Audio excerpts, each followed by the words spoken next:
Hello, everybody, and welcome to Thrash Life episode 16, the season finale. We're going to go ahead. We made it. Yeah. We're going to talk about our journey so far. Usually we talk about other people's journeys, but as usual, scheduling interviews, kind of a difficult thing on short notice in COVID season. And so we're going to talk about our questions and the things that we've learned along the way. Yeah. First of all, today is, March 18th, which is World Sleep Day. Don't sleep on this podcast because we're doing it today. You might want to sleep if you partied a little too hard yesterday on old St. Patty's. Yeah. It is, National Awkward Moments Day. Yeah, it's always an awkward moment. Always when we're in here. Yeah. Companies that care day as well. Medusa Head Media cares about you. Forgive Mom and Dad Day. That's deep. It is deep. That's all I'll say about that one. National Biodiesel Day. So turn your corn into some fuel. Red Nose Day. Wear a red nose like a clown. Universal Women's Week. Sleep Awareness Week, which is good because it was also World Sleep Day. And it is Pulmonary Rehabilitation Week, which has a picture of some lungs. So Pulmonary, I think, is breathing. Oh, okay. Or lungs. Right on. How you been over the past week? It's been a week? It's been a rough week, actually, this week. Yeah. You had time to catch up on music, movies, TV, anything like that? Yeah, we watched Turning Red, the new Disney Pixar. Right on. It's pretty good. I liked it a lot. I noticed the Firefox browser itself was I don't know what that sounds messing around on a keyboard out there. Okay. Firefox updated itself and was like, "Oh, turning red has something to do with the fox or some shit." I don't know. Yeah. So cool. It's I think there's a lot of like weird fake outrage that I've seen about it, just because it's sort of about a girl getting her first period. Oh, interesting. Well, that is a thing that happens. To pretty much everybody. A lot of stuffy people that may or may not actually exist, because you know how people like to make memes of fake people saying stuff that they disagree with so they can have something to attack, whether it exists or not. Mm-hmm. But it was a fun movie. It was cool. I watched something on YouTube that was free. I forget what it was, though. It was bad. Whatever it was bad. I thought it would be good. It was like revisiting an old movie. I should have known that, because it was a free movie on YouTube, that it was actually pretty bad. I believe we looked back at it, and the score on Rotten Tomatoes was 10% from the critics and 30% from the audience. And now it keeps recommending me all of the free movies. So like wants me to watch. Some of the stuff is like, Earth Girls Are Easy with Jeff Goldblum and stuff like that. Right. Jeff Goldblum looks pretty good in that movie, but I have this memory that movie may not necessarily live up to today's standards or anything like that. And the movie that we watched also didn't necessarily live up to today's standards of how we'd like to operate as a society. Speaking of that, I did watch part of another movie last night on Hulu called Fresh. And on the surface, it's just like, all right, I'll watch a cannibal horror movie. But then it's like a guy that captures women and like slowly takes meat off of them to sell on the black market, but like keeps them alive. And like I got to like the first scene where he's removing meat from someone while they're alive, and I was just like, we turn this shit off. We're done. Wasn't that I think that was a thing in one of the American Horror Story seasons, maybe? It could have been. I don't like that show either because it's too nasty for me. That's weird. You're way more of a horror movie fan than I am. Yeah, some stuff just, I don't know, gets to me. Yeah, I feel See a person taken apart while they're alive is just gross. Yeah, there's some of the gore stuff, like, this really came to the forefront when the Saw series was coming out. Yeah. And it was like the combination of the extreme gore exploitation with the like terrible decision making by the protagonist. And, it's just like the whole like psychological trauma and taunting. Throughout the whole thing. It's just like, I don't know, sick on a different level to me. Yeah, I definitely remember there being specifically a scene, I think it was in Saw 2. There's a key in a box with like flaps that were like razor blades. And like the chick who's like trying to get the key out of the box is like too high on heroin to just like use her finger to open up the flaps on the one box. She puts both hands in both flaps and then she's just stuck. And it's just like, come on, bro. Yeah, it's bad. Yeah, I didn't get to watch too much stuff this week. I've been doing a lot of stuff around the house, it's just that season, spring cleaning and all that. Yeah, it's to trash half of everything you own. Yeah, definitely. I got a lot of stuff leaving. If anybody wants any Harry Potter books or anything like that, hit me up. I got tons of extra books for some reason. I'll just be putting it all in. I'm going to get a dumpster, put it in my driveway and fill it up. If you see the dumpster full of junk possessions, you're welcome to take some. I've slowly like cleaned all the stuff in the closets, go through the boxes and I don't want this, I don't want that. So unfortunately, it's not the easy process of, I can just throw away the majority of this stuff. It's like, no, I'm actually down to the stuff that I actually want and I have to box all this shit up. It sucks. So there's been a few news items since we last met that were kind of interesting.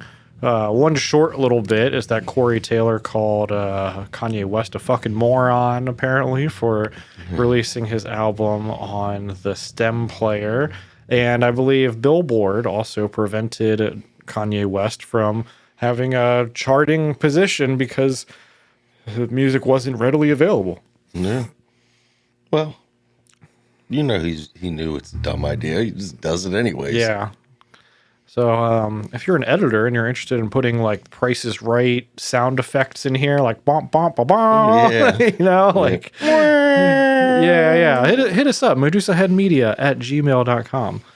We're going to be modifying the podcast a little bit more in the future after this season. We'll talk about that a little bit more in a bit. But also, I would like to bring up the fact that good friend of the podcast, the replacement bassist for the Deftones, unfortunately quit. We talk Sergio Vega. Yeah, we talk a lot about contracts and whatnot. It was back in our episode where we talked about War on Women. We talked about the contractual issues and putting everything up front in writing.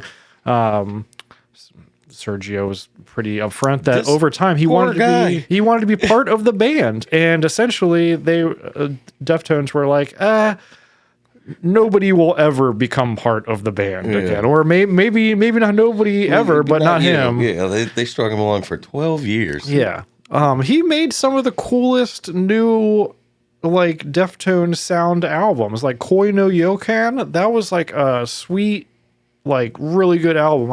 I enjoyed that one a lot. I probably butchered, pronouncing it, but whatever.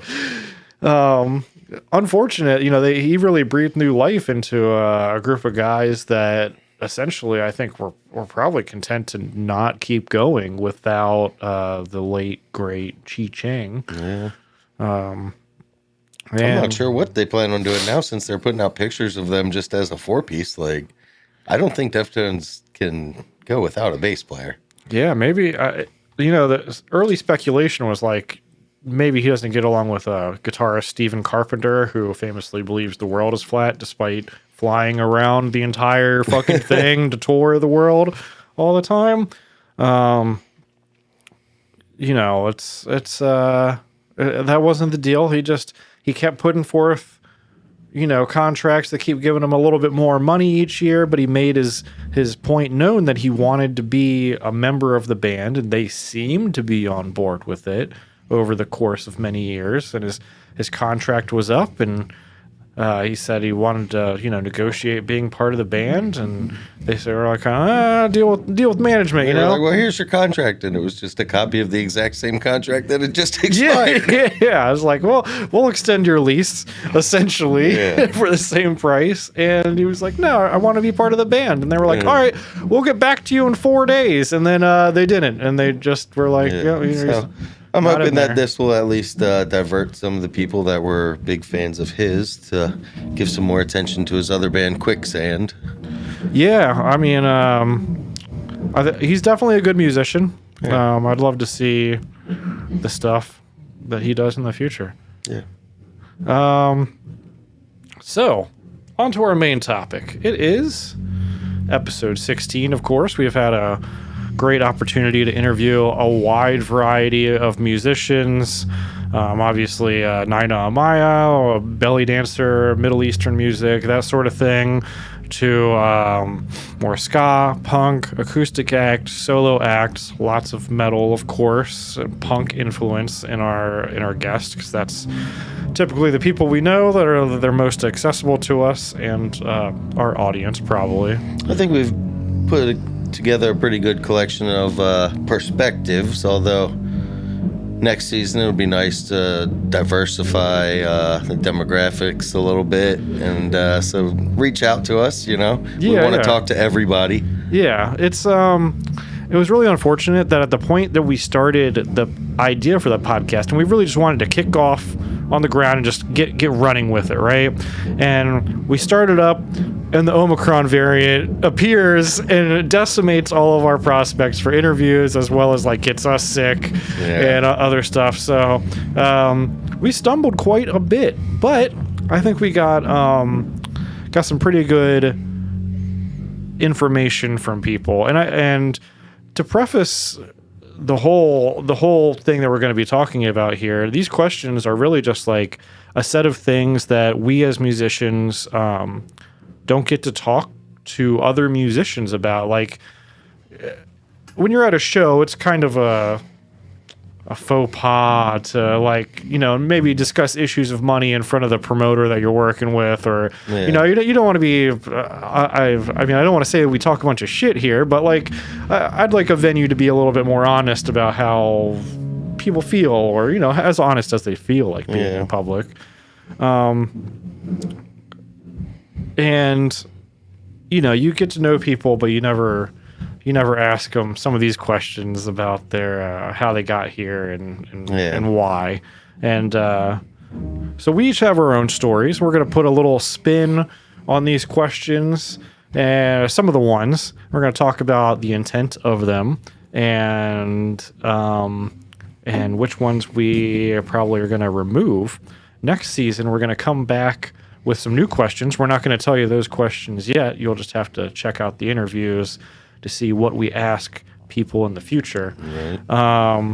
So obviously, to start out, we ask people to introduce themselves, and then we ask them to describe the music that they play and the kind of places that they usually play in. And I like to keep it vague this way. I'm not sure how you feel about the vagueness of this question. Some people take it super seriously, and they go, "I play this bar." And other people are like, "I play, wherever I can, I think it also, because we've talked to people from a wide range, from sort of in the fledgling trying to get a band together state, all the way to semi-pro with national touring prospects. And so some people don't have the choice, and they just take what they can get. So it's kind of a difficult question to answer. It's like, I don't know anybody that'll have me. Yeah, it's not I don't mean to ask this to judge anybody, but just to frame the whole conversation going forward, It's also by preference. There's a difference between people that would rather play in someone's basement than somebody that specifically just wants to play in an Irish pub. Yeah. man, I just want to say, if this is coming through, there's a there's band a pretty playing good band in playing Orion here right now, and they are killing it. Anyway, continuing, we also say, to describe the music that they play in any way that they want to. I try to coax a little bit of, you play distorted, you play fast, you play clean, whatever. But generally, I like for the other people to describe how they play in their own words. Description's a very weird thing when it comes to metal and punk and all the subgenres. Yeah. So, then we start with the beginning, right? So we go, what was your earliest musical influence? Right. And I've always thought this is like pretty interesting question. Like, what's your earliest musical influence? It depends if it's like, because I've listened to this question, throughout the whole season, and there's two ways you could go about it. It's like the first time that I liked a song would be when I was like very young, and it was the Spin Doctors. I liked the Spin Doctors a lot when I was extremely young. Yeah. But then the first time that I ever like kind of was like wanted to be a performer, I guess, would be when Presidents of the United States of America released their first album. And I had this little wooden baseball bat, and I would stand on my bed and play like air guitar for the whole album. And my sister would sit there and watch me and just like crack up. And it was like, I guess that's about when it started that I wanted to, do that more. See, I can't really place the time when I wanted to start playing music myself. It was just like a natural progression of just having instruments and playing them. But like, I do think it's funny, like you mentioned Spin Doctors, that's like super out of character for you, right? Yeah. And like similarly, the first thing that really grabbed me, despite being surrounded by metal as like a youngster and like hard rock, was Alanis Morissette's Jagged Little Pill album. I was like into that album too. It was like a super banger. And then they had like No Doubt's Tragic Kingdom.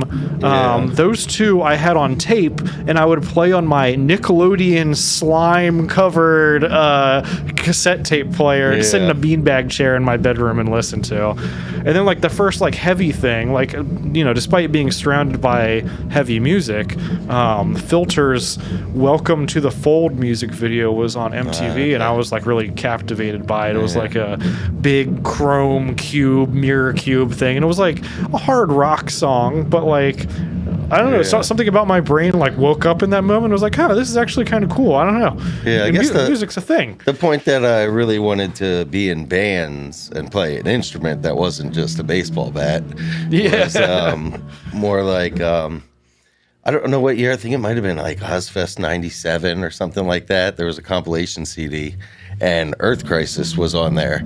And that was the first time I'd ever heard hardcore music.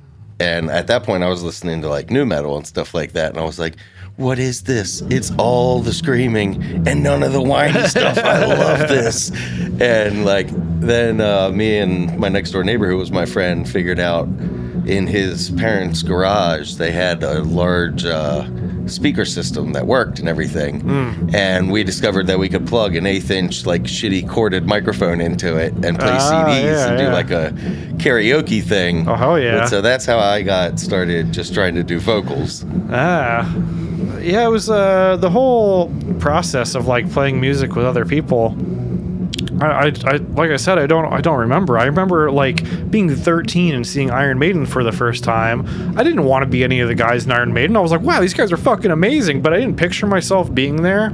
I guess maybe it wasn't until I saw like a band like Opeth that was like playing heavy, but they were also like playing some slower parts where I was like, okay, this is manageable. I'm not like, it's not expected of the guitarist to just like rip it and show off all the time. And also like the dude from Opeth like kind of looked like me at the, before I had like yellow like green hair and like, the mustache and everything. And I'm always a soft-spoken guy, and I kind of felt like I was a little close to that guy.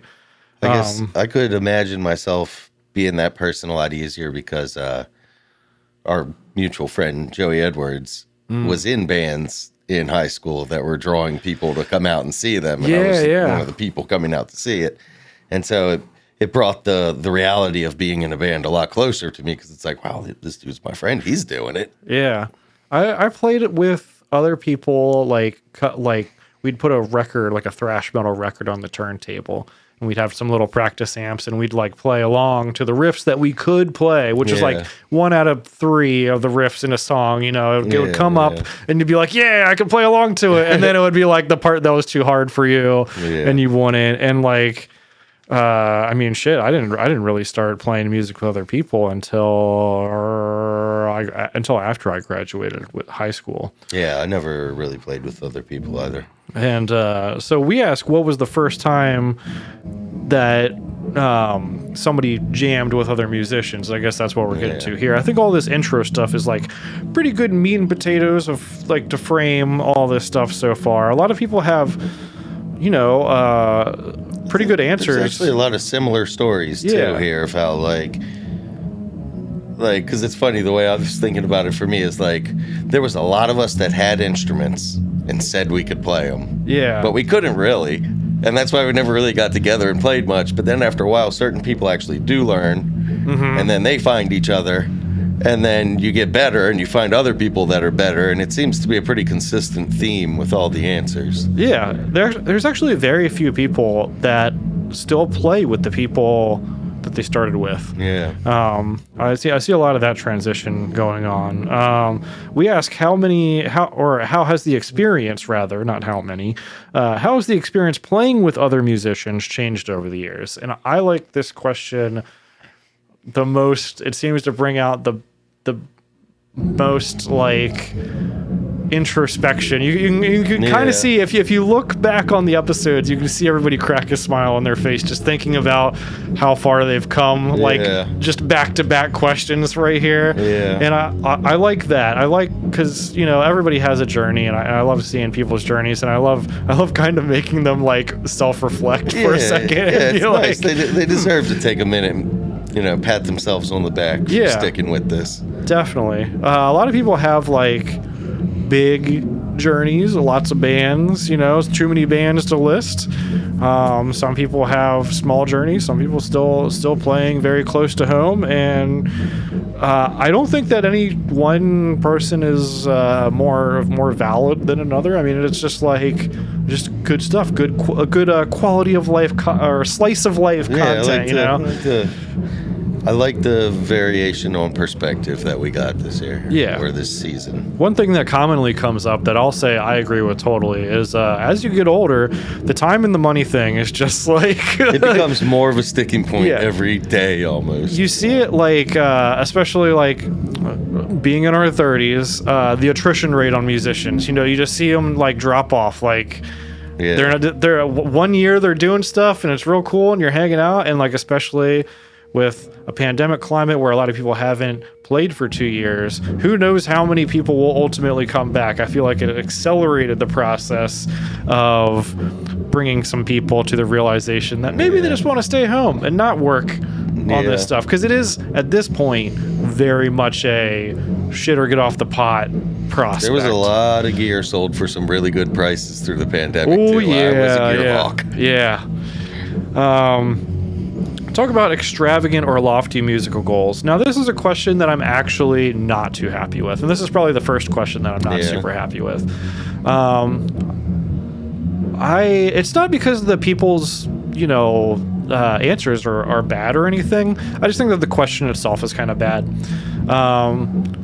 Obviously, most people would shoot for the stars if they had the opportunity. And I guess I didn't really think about that when I put it together. I just wanted to hear some like cliche thing where people are like, I wanted to fly on wires across the stadium like Gene Simmons. It's also like there's like 3 questions in a row about like goals. They all kind of step on top of each other. So by the time you get to the third one, it's like, I don't know what else to say about it, buddy. It's true, So we have the big goal, which is the first one. Then I switch pace and go to the short-term or immediate goal, which also is kind of weak. Surprisingly, a lot of people they have immediate goals, but the nature of being a musician and constantly moving forward means that you're not necessarily looking at your next immediate goal. You're looking at like the second and third and fourth goals in the line. It's kind of more of a question like plug whatever you have going on right this moment. Right, which is something that comes up in the end, so it's not necessarily needed so much. And then we talk about personal milestones. And I think this is the good one, because this is where a lot of people get to tell their stories of the best thing that happened to them so far. Yeah. You know, I think one of the things that popped out to me was like Kurt's story about playing Warped Tour, I believe, or I think it was Warped Tour. Yeah, that was a good story. Big festival and stuff like that. And that is the sort of thing that I think is a milestone. Like, oh man, we played a really good show. It was awesome. You know, as far as milestones myself, you know, and this is kind of weird because like sometimes when it's hard to think of a milestone, you think of things that you're doing currently. Like, for instance, Patrick's milestone is that he learned how to play bass, and similarly I feel like a big milestone is learning how to do a podcast at this point. The promotional end of being in a band has always been something that eludes me, and not that I started this podcast to promote the bands that I'm in. I just started a podcast to talk shit on the internet, but but yeah, I mean, you have probably more personal milestones than I do. There's one that definitely sticks out to me. When I was in the band Biff Tannen Overdrive, and we were pretty decent friends with the guys in Pasadena.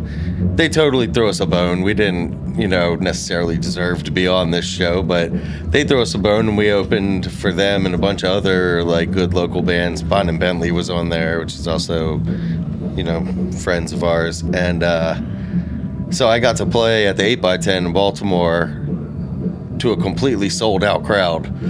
It was packed. There was like, it was even crowded for us, even though people didn't know us, and people liked it and had fun with it. And like, we got like backstage. I never get to go backstage places. We had a green room that was stocked with Sparks, energy, beer, whatever that old stuff was.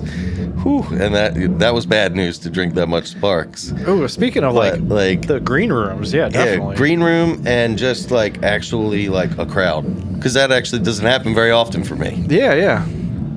The I guess discovering the secret green room at the auto bar. I mean, I'm not sure how much they want this advertised, but I don't know if it's a secret to everybody. Just or to like the patron. Oh, I think to the patrons, people don't know about it, but it is there is a secret like total fucking like Zelda shit, like very hidden green room in the auto bar, which is the first time I went up there felt like a new level, and I think I made a jackass out of myself that night too.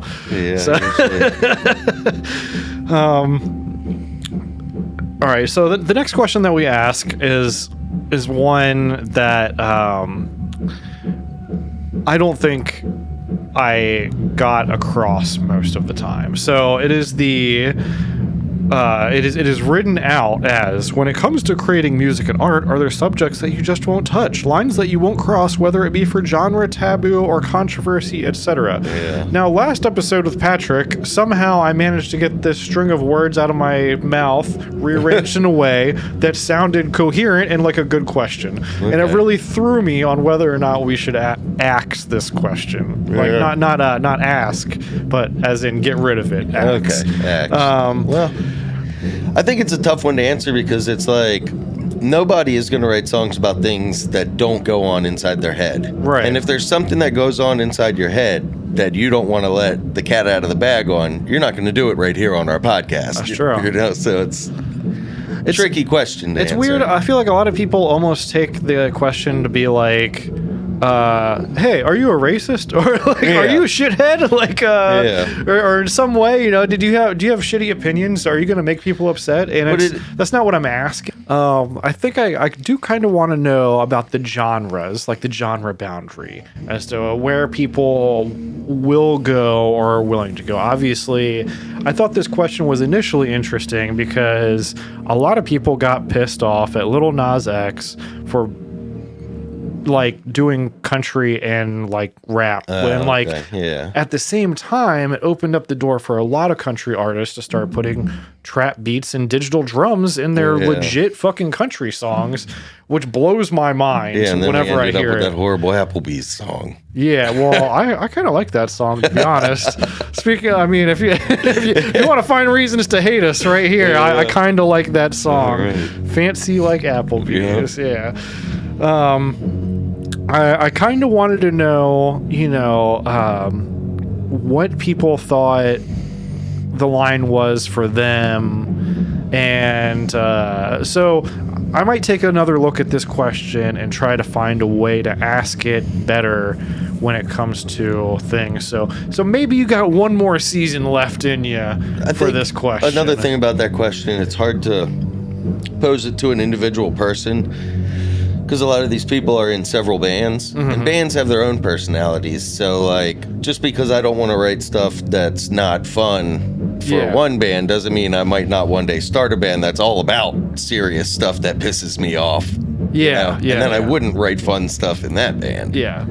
I will say maybe a better question would be to ask how genre focused a person is. Like, obviously, if you're in a punk band, if you start, like, if you can start your dream band right now and have a bunch of amazing musicians to support you. Yeah. What kind of music are you playing? Yeah. Do you stick to the blueprint? Do you get really spacey, proggy? Get lots of different styles, things like that. I'd like to know that sort of where you draw the line in the creation, because I cannot help but to do some proggy shit no matter any instrument that I'm on. It's just like, genre-wise, I am handcuffed by my abilities.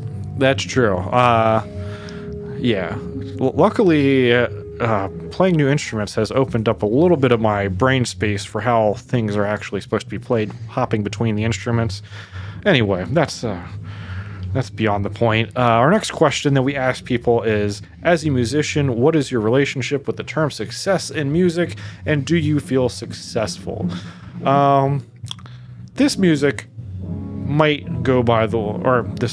question might go by the wayside as well, because I think it's kind of a bummer. Like, in some ways, to think about it,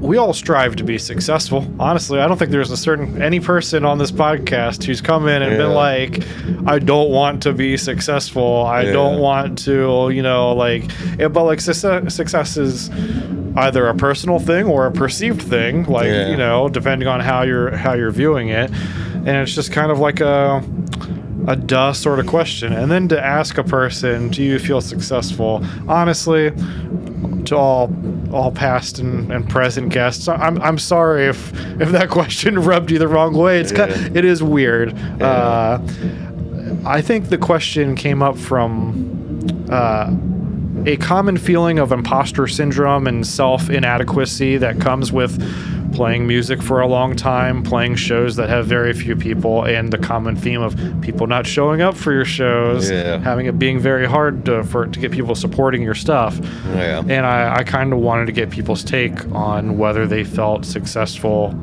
due to all these factors. I think success is like just the carrot that you'll never chase. Or you're always chasing, or that you'll never stop chasing. And that's kind of why probably most people don't feel. You can still feel good about what you're doing, but I don't think you really feel successful, because then you would just stop. It's like, all right, I did it. Cool. But at the same time, I do feel, more successful about the podcast than music, just because I've done it for a shorter time and it's new. And so, like, it's different perspectives of your own expectations for things. Success is a weird thing, obviously. It's a very weird thing to try and think about, because I think Patrick had the best answer for that one, because it really is, like, not up to me whether I'm successful. And I guess that's where the imposter syndrome thing really comes in, is like, you don't often hear people tell you if they think you're successful, but they have an opinion. They definitely do. We ask what the most difficult part is about making music or being a musician. So many people say other people. Other people, either Scheduling, getting people in, getting the bandmates together, That's making not the hardest time. part for me. No, what's the hardest part for you? The music, making it, coming up with ideas all the time. Yeah.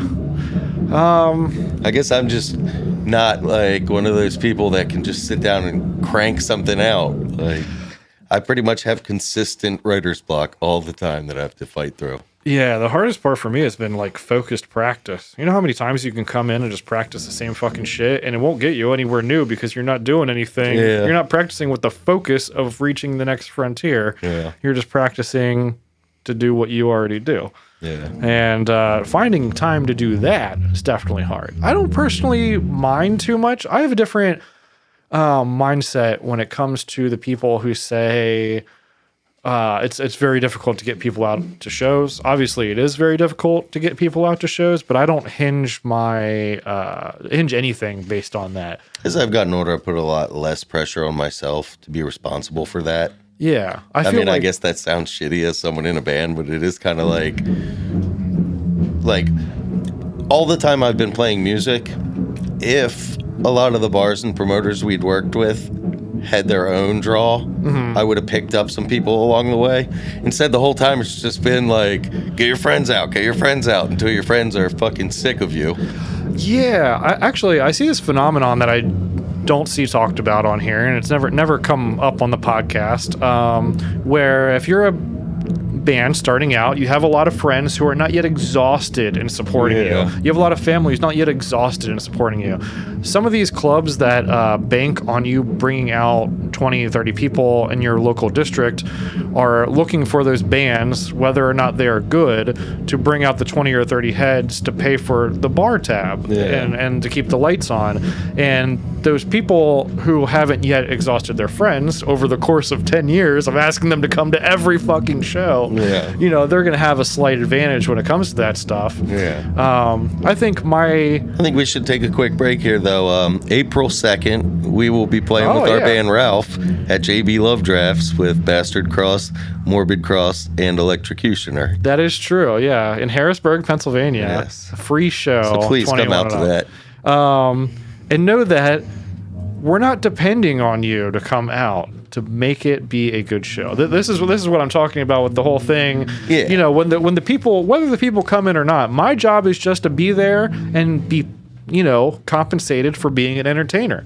And if nobody shows up, that's fine. The bar still has good entertainment throughout the night. Yeah. You know, shit happens. You know, you're just there to make the event as best as it can be. Yeah, they got hamburgers and beer too. They do. The beer will still be cold and the hamburgers will still be good, regardless of how many people show up. Absolutely. Yeah, we got our studio producer Matt in the background over here. I gotta say, this is a stacked lineup. So yeah, it definitely is. This isn't your typical show. You should make it out to this one if you can. Yeah, if you're close to South Central Pennsylvania, I mean, the area is pretty nice. There's plenty of places to hop around. And, you can sit there and play Super Nintendo. I mean, this bar is really set up as a nice hangout. Yeah. After we talk about the most difficult part about making music, we talk about songs having monetary value. Yeah. I think we talked about that a pretty good bit on the last episode. Yeah, we do. It's a decent question. It makes people think. Yeah. I am still interested in maybe rephrasing this a little bit and asking, maybe not specifically this question, but where they feel I think Patrick brought it up best, the monetization. What is the best monetization path? Is it worth for bands to monetize their music? He had a pretty good perspective on, you know, the smaller cult black metal bands. You're not supposed to be monetizing your stuff. You're just supposed to, you know, do whatever. And, you know, avenues open up in different ways. So. Which is funny because we never really monetized our death metal band Shakeface, and then it got picked up in, like, what is it? Is it Russia where they like us? It was Russia, yeah. We made a song about the serial killer Metal Fang, which is a Russian guy, and the Russians liked that kind of content, and they found us as a result, I guess. I think they're cut off from the internet now or something for invading another country. But they were also legalized piracy, so songs definitely have no value there, right? Yeah, that's true as well. Yeah, either way you slice it, we're getting fucked.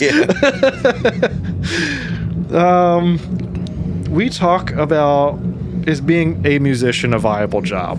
I find it interesting. Some people will say no, some people will say yes. Obviously, the answer is yes. We have guests like Nina Amaya, who came in and was very clear that Big Whimsy makes money. Yeah. It is a way to do stuff. You just have to be smart about it. You have to cut down on your expenses. You have to know where your cash flow is going. Her bands have like 9 to 15 people in them or something. Yeah, true. That's a lot of she people does, to pay. and I think where she does a lot of stuff that metal and punk musicians wouldn't even think about is the production aspect. Stilting, for instance, being able to make that kind of money over the course of a couple hours doing something else that's bringing additional value to the event. Now, obviously, if your drummer's on stilts and he falls over and breaks his shit, maybe you're not playing that night, but just the general idea of being able to bring more performance aspects, more complete package, you can definitely make money. And also just taking the reins yourself, book the gigs, do the stuff. And, I mean, it's definitely possible. I think if you ask the question, is punk or metal-centric music a possible career path these days? And I would say no. That's interesting too, because because like I know people that play like acoustic guitars in bars and pay their bills with that, and there's also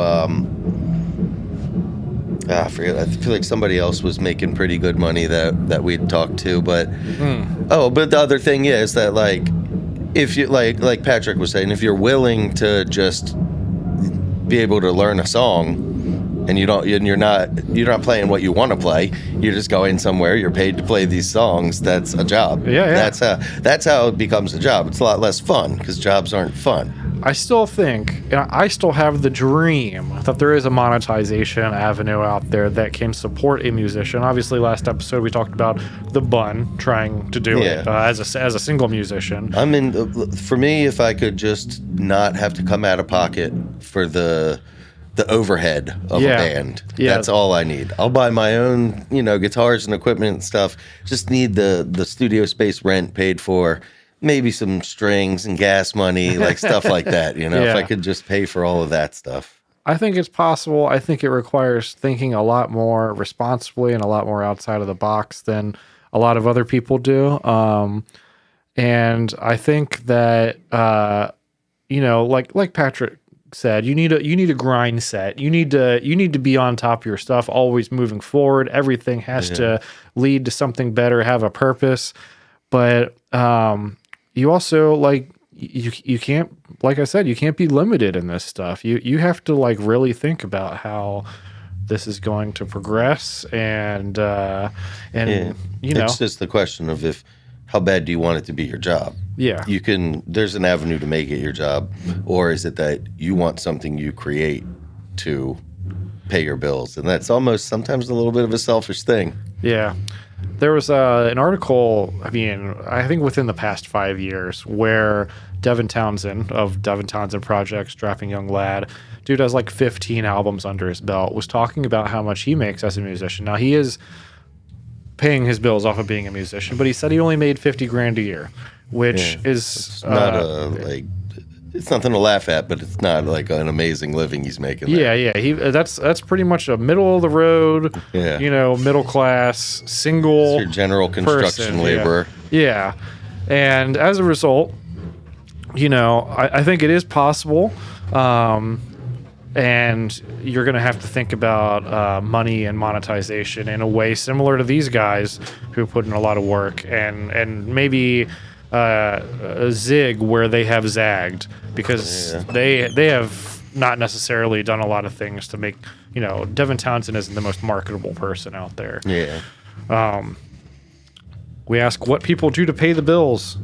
I like this question. Yeah. I like knowing what people do. Yeah. And if they don't want to answer it, they don't have to answer any questions. But obviously it takes money to be in a band. I like knowing what people do when they're not in the band, what they're, Yeah. obviously everybody who's been on here. Yeah, what's your Aside from sacrifice? Nina. What do you do to make this happen? Yeah. We, for the longest time, did construction. I still do construction, and it does pay the bills. I would suggest that if you have an aversion to physical labor and you are stuck in the service or retail environment on the low wage scale, complaining about not having enough money to support your music stuff, do the physical labor stuff. You will often get health insurance, which is extremely important. You will often get paid time off, which you can negotiate for your touring needs. You also get a schedule that you can depend on that's consistent, which makes it much easier to schedule your band practices with your bandmates. Yep, and consistent money flow as well, which as long as you can resist that Guitar Center catalog when it comes in the mail, and that's what we talk about next is our favorite pieces of equipment that we've owned or used. I like stories about gear. A few times it has gone left, and some people have not been that interested in gear. Yeah. So for that reason, I think we may stray away from this question in the future as well. We will talk about gear in some regard, but some people just don't have a favorite. Just ask them first, are you into gear? Yeah. All right, a couple lines through a couple questions, moving on. Because it's a good question for the people that do like gear. Yeah. Although I haven't really heard anyone give like a super have some super unique thing. It's just like, I got this thing that I really like. I mean, John had the Psy guitar, which he used to debut at a show, and I mean that is a pretty interesting piece of gear. But very few people get anything other than a guitar. I have a couple guitars. I have a drum kit. I have a bunch of stuff, and I like it all. Yeah, that's about all there is to it. Sometimes you might have the opportunity to play with a backline and use somebody else's cab and love it. Like, there's no piece of gear that really sticks out to you. Ooh, to be honest, dude, backline drums, always hate them. Most of the time, it's like using somebody else's drum kit. I don't know what it is about people setting up their drums. Everybody sets up drums very differently than how I set them up. My favorite piece of gear I actually own is Mastortion pedal number 55 by Monster Effects. The most gnarly tone distortion that I used heavily in Shakeface as my bass tone. More of a guitar pedal, like a fuzz overdrive sort of thing. Yeah. Really gnarly. Definitely unique since there's 180 of them. Something like that. Yeah. Something like that. They make them a little different. So that first line, has custom painting and stuff on them. That was one of the things that I put myself into debt over way back in the day when I was 18, and it's been fine. I'll probably never get rid of it just for that reason. And I still love the pedals. So we ask, how much gear is too much? No, I mean, I don't know what to say because I'm limited by space. Yeah. But if I wasn't, there's no such thing as too much. However much I can afford without going into debt, I guess. I think I love gear. I like it. I'm working on using all of it more, but some of it I just like to have for different applications. Like, I never know when I'm going to want to use the 5-string. Yeah. So it's nice to have it, but currently it's not like a workhorse bass for me because I'm playing in E standard. That's true. I mean, I've never had too much gear. I don't feel like, I have too much gear in the sense that if I move out of Orion Studios ever, then I will have too much gear. Then I will absolutely have too much gear. But we have plenty of room for everything. I have one guitar and one bass and one acoustic guitar and one drum kit. Actually, I guess I do have too much gear because I have a drum kit in my basement that I can't play because it's too loud. And so it's like, do I sell it or do I just let it sit there and rot? I mean, someone could get some use out of it, but who knows? Maybe one day I'll be able to play it. Yeah. And we ask about gear acquisition syndrome, which, as I've mentioned, the Guitar Center catalog a couple times. Sweetwater credit card. I'm the type of person who adds things to online carts and never checks out. I do that frequently. I'm also always like Joe Dirtin my way through Marketplace. Yes. Yes. Oh, look, they got a bumper. Yeah. Just like, But it is kind of like the sense where it's like I have thought about the fact that it's like I don't know if I want to go down this road, but if I had $1,000 to invest, I could probably flip a bunch of gear and turn it into 1,500. yeah. People sell stuff a little cheaper than they need to sometimes. I think the gearhead aspect of the podcast is something that I'd probably push away from a little bit because it's not as universal amongst people who are not musicians to care about gear. Yeah. So this might be Let something. us know in the comments. Do you enjoy hearing about gear? Yeah. Are you a gearhead yourself? Or if you're not a gearhead, is the part where people talk about their guitars cool to you? Yeah. I'd like to know.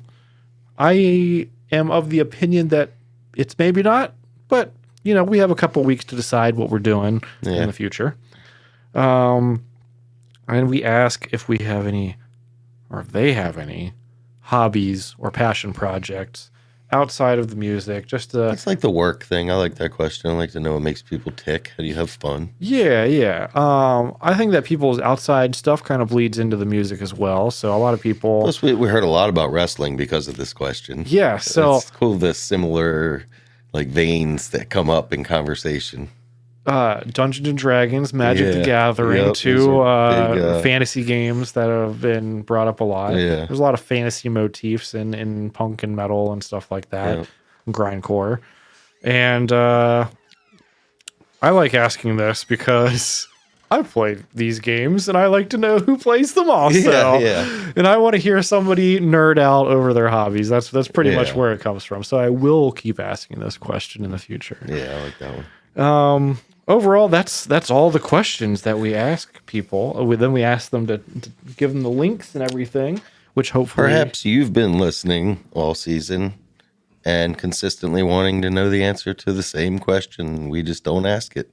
Yeah. So send us your questions that you want to hear. Absolutely. We do have some prospects for season 2. Ideally, we'd like to record a lot of people in big chunks in season 2 so that we are not intermittently running out of people in the scheduling thing. And the scheduling has been the most difficult part. A lot of people said scheduling is the most difficult part of their band. Yeah, it's definitely the most difficult part of this podcast. Yeah, scheduling you motherfuckers. Obviously a lot of people. No, everyone that was on the show was great. Yeah, the people that gave us problems never made it. Yeah. There's some people who I'd love to reschedule into season 2. Obviously, everybody who we've had on so far, I'd love to have you back in a season. If it's not season 2, then a future season. They'll probably be about 16 episodes long, which is about 4 fucking months if we do this. So, and we will have to take breaks in between seasons. Now, next episode, weeks in the future, I will be able to tell you all of my stories about why we are taking a break right now and the things that are going to go on with our band behind the scenes. Obviously, we're going to play a show, so we'll come back and tell you all sorts of stuff about our show experience and the experiences of booking other musicians to come on the podcast and whatnot. One of the things that I've been mostly unsure about is the news segment and the other stuff. And I'm wondering if we should cut straight to the interview in the future. Maybe separate it out, have Thrash Life News Lifestyle, Thrash Life Interviews, 2 separate platforms, possibly. Do you find it hard to click a timestamp and go to the interview if you don't want to hear what we say? I don't know. You should let us know. MedusaHeadMedia@gmail.com or leave a comment on YouTube. Would help us out a lot. You said the word. Well, it's fine if I say the word here. Okay. But if I type the word on Facebook, it'll be like unauthorized link I see. burying content. Okay. Yeah, so that's why we call it Alrighty the then. red button site on the Facebook. I see. And Well, thanks for joining us all season long here in Orion Studios. Baltimore, Maryland. Yeah, it's been a blast hanging out with all the musicians. It's been a blast hanging out with Kermit the Frog and Kyle. Likewise. Remember, we have a show coming up April 2nd at JB Love Drafts in Harrisburg, Pennsylvania. Free for 21 and Oh, up. yeah, we forgot to mention it is free. So. Yeah. And I know gas prices are high, but carpool. yeah, definitely. And Walk. If you can. check out our past projects and current projects, Ralph420 at bandcamp.com and shakeface.bandcamp.com. Shakeface very dead. But if you want to check out cool old stuff that we did when we were like fucking 20-year-olds, Yeah. it's rad. Yeah. And thank you, as usual, to the listeners and people who comment sometimes. Oh. And plus, Give us the thumbs up and the 5 stars, please. if you give us 5 stars, it's much appreciated. If you like and share on social media and all that stuff, and you tell us how awesome our thumbnail game has been improving, Yeah. Josh. Thanks, Josh. Thanks, Josh. Thanks to everybody else as well who will listen and continue to listen. Even if you don't click any of the metrics, we still love you. Yeah, we'll see you in the somewhat near future. Right on. Have a great day.